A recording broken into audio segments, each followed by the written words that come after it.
वो ये है कि कणक पीली होंदी पई, कणक नूं एक सुंडी भी पई हुई है। पीली क्यों होंदी पई है ते सुंडी क्यों पई है, इस गल करांगे।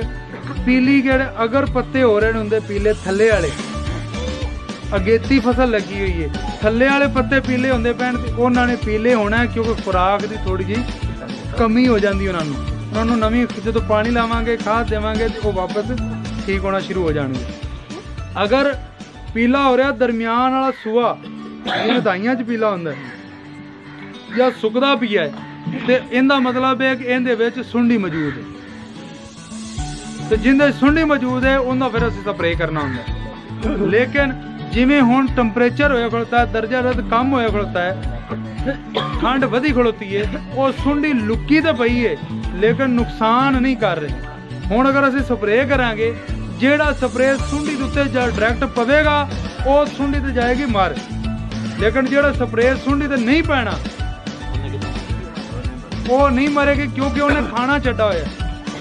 सुंडी हुण खा नहीं रही, खावेगी कदों जदों 10-15 फरवरी आ जाएगी या पिछे जिवें आपां असीं जल्दी काश कीती है ना, या बारिशां होईयां ने, नमी सी, नमी भी आ गई, हवा दर्जा रद भी ज़्यादा सी, गर्मी भी है सी, दोनों चीज़ां सी, उस टाइम में खा भी रही सी, वध भी रही सी। आम दिनां दे विच ये 25 तो 30 दिनां दे 40 दिनां दे विच अपनी नस्ल वधा लैंदी, अगली नस्ल आ जाती है। लेकिन सर्दी दे विच 5 महीना तो लैके 6-7 महीना तक इनका पीरियड लंबा हो जाता है।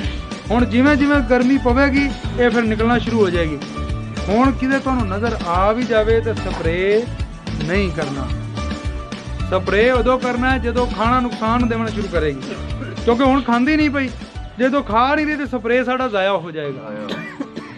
जिवें जिवें गर्मी वधेगी ना, गर्मी वधेगी जदों फरवरी का हफ्ता पहला शुरू होएगा ना, हफ्ता दूसरा हफ्ता तीसरा हफ्ता 15 फरवरी तो बाद ये गर्मी थोड़ी जी ना ਵਧਣਾ शुरू हो जाएगी। उत्थे आके सानू ये मसला बनाएगी, फिर असीं कोई स्प्रे कर सकने हैं, कुछ कर सकने। पैड़ा पानी लांदे हो तो बगले किन्ने आउंदे न, उही सुंडियां चुकदे न, वो कीड़े मकोड़े जिहड़े पानी लगा पतंगे बाहर आंदे न, थोड़े जी बाहर निकलदे न अपनी जान बचाने वास्ते, उत्तों बगला चुक ले जांदे। ये परिंदियां नूं भी, ये परिंदे भी अपने वास्ते बड़े फायदेमंद होंदे, इस वास्ते उन्हें स्प्रे करने की लोड़ कोई नहीं। हाँ, अगर पूरी फसल पीली होंदी पई है, वो क्यों होंदी है, जदों असीं पहला पानी लाने तो पानी नूं भर के ला दईए, पानी भर के ला दईए, अद्धा अद्धा मुढ़ भी विच डुब जावे तो वो खुराक लेना बंद कर देंदी है जदों तक पानी डाउन नहीं जाता। अपने इस पासे मसला कोई नहीं होना क्योंकि सारी रेतली जमीन है, पानी सारा थल्ले लै जांदा, घंटे 2 घंटे बाद आपां विच टुर सकने। ये उन्हां जगह ते हुंदा जिहड़े पक्कियां जमीनां ने जिथे बंदा असीं तुर नहीं सकते, इस वजह तो ये पीली होंदी है। या पीली होंदी है कि किसी साइंसदान ने स्प्रे ऐसा कर दिता है सख्त या दोहरा कर दिता है, उस वजह तो भी कणक पीली होना शुरू हो जाती है। इन्हां दोनों चीज़ों स्ट्रैस होंदा दबाव तो कढ़ने वास्ते 2 किलो यूरिया, कितना 2 किलो यूरिया ते 1 पाइया सल्फर दा स्प्रे कर दिओ। हुण नोजल किहड़ी लानी है, 5-6 सुराखां वाली, हुण दूसरियां नहीं लाणियां, इहदे नाल स्प्रे कर दिओ कि कणक वापस आना शुरू हो जाएगी। हुण खादां जिहड़ियां देणियां ने तुसीं पहला पानी तो ज़्यादातर लग गया होएगा, अगले पानी ते तुसीं पूरी खाद जिन्नी देना चाहते हो वो पूरी कर लैनी है। इस तो बाद खाद तुसीं नहीं देनी।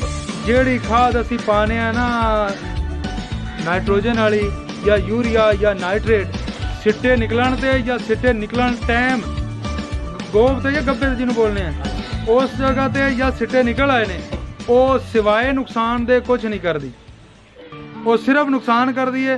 साडे समझ जे आ रही होंगी गल यार उदों मैं पावांगा ना सिट्टा लंबा कटेगी, वो सिट्टा लंबा कोई नहीं कटदी, वो सिट्टा जिहड़ा कटदी वो भी अद्धा खाली हो जाता है। क्योंकि उन्हें की करना है, जदों उन्होंने खुराक घनी मिल गई ना, फैसला तो उन्हें पहले किया सिट्टे ने, जदों उन्होंने खुराक ज़्यादा मिल गई वो थल्लों होर बूटे मारन लग जाएगा। जदों होर बूटे मारेगा तो उतली खुराक उत्ते जानी बंद हो जाएगी, वो खुराक इधर आनी शुरू हो जाएगी, तो तूड़ी वध जाएगी। जिन्हों को माल घना है वो पा लवना, जिन्हों को माल घना है तूड़ी का मसला बनता है वो भावें पा सकते हैं, दूसरे इनू ना पावन। ये वजूहात सी पीले होवन दियां ते उन्हां मैं तुहानूं हल दस दिता है। अगर सुंडी आ जाती है तो सुंडी वास्ते स्प्रे जोड़ा ट्राई का या कलोरी का स्प्रे जोड़ा है ये असीं कर सकते हैं। 300 तो लैके 400 ml फी एकड़ के हिसाब नाल असीं स्प्रे करना है। 100 तो 120 लीटर पानी इस्तेमाल करना है तो असीं स्प्रे करांगे तो सुंडी खत्म हो जाएगी। उम्मीद है कि सानू सुंडी मारन की लोड़ नहीं पवेगी, ये खुद ही अल्लाह ताला के हुक्म नाल खत्म हो जाएगी। जिमें जिमें बढ़ता जाएगा टंपरेचर थोड़ा जिहा डाउन रहना है। जिन्नी धुंध पौंदी पई है सर्दी आउंदी पई है ये कणक वास्ते कुछ बेहतर है, बाकी फसलों वास्ते इन्नी बेहतर कोई नहीं है। ये हाई अज दी कणक दे पीली होने की वजह की सी ते किस तरह उनका असीं हल कर सकते हैं। 2 किलो यूरिया ते 1 पाइया सल्फर रला के स्प्रे करना है। 8 टैंकियां ला लो तो चंगी गल है, नहीं तो फिर जिवें तुहाडी मर्जी है। ਜਿਹੜਾ ਪਿਛਲੇ ਟਾਈਮ ਜਿਵੇਂ ਆਇਆ ਸੀ ਉਹਦਾ ਮਿਸਤਰੀਆਂ ਹੋਈਆਂ ਆਈਆਂ ਤੁਸੀਂ ਕਹਾ ਹੁਣ ਸਪਰੇ ਕਰਨਾ ਤਾਂ ਵੀ ਨੁਕਸਾਨ ਹੈ ਜ਼ਹਿਰ ਹੈ। ਉਹ ਜਿਹੜੀ ਖੱਟੀ ਹੋ ਜਾਂਦੀ ਸਾਰੀ ਮੁਕੰਮਲ ਪੱਤੇ ਜਿਹੜੇ नहीं हाँ हाँ अच्छा एक गल मैं छड़ गया सी। एक पिछली दफा जर्दी रंग हो गया सी वो पत्तियां ते वो जिवें हुण पिछला हफ्ता रहा ना ठंडा इवें अगा 1-2 हफ्ते होर आ गए ना ठंडे ते काम फिर पै जाना फिर उन्हें आ जाना वो क्योंकि ठंड दे विच आंदी है। उनका स्प्रे एहतियाती हुंदा है, एहतियातन स्प्रे कर लो तो चंगी गल है। वो एक कंपनी सजेंटा उन्होंने एक दवाई है टिल्ट वो स्प्रे की जा सकती है। अगर वो स्प्रे तुसी 50-60 दिन की जो फसल होगी एक कर दो फिर अगे जाते फिर एक कर दो तो उनके नाल काफ़ी हद तक कम हो जाएगी, लेकिन ये नहीं होएगा कि वो रुक जाएगी। इनू असीं कुंगी बोलने हैं, रस्ट बोलने हैं। ये रस्ट अगे भी आती है, अगे पहाड़ों इलाके अगे भी आती है। इत्थे सुनते होंगे असें कि आती है, पिछले दफा इत्थे भी आई है। इस वास्ते असीं कहा सी कि गैलेक्सी वैरायटी ना लाओ, वतन ना लाओ, जिहड़ियां पुरसैर ना लाओ, पुरानियां वैरायटियां छड्ड दिओ, नवीं वैरायटियां लाओ। जिहड़ियां नवीं वैरायटियां लाओ ताकि वो बीमारी का हमला ना होवे।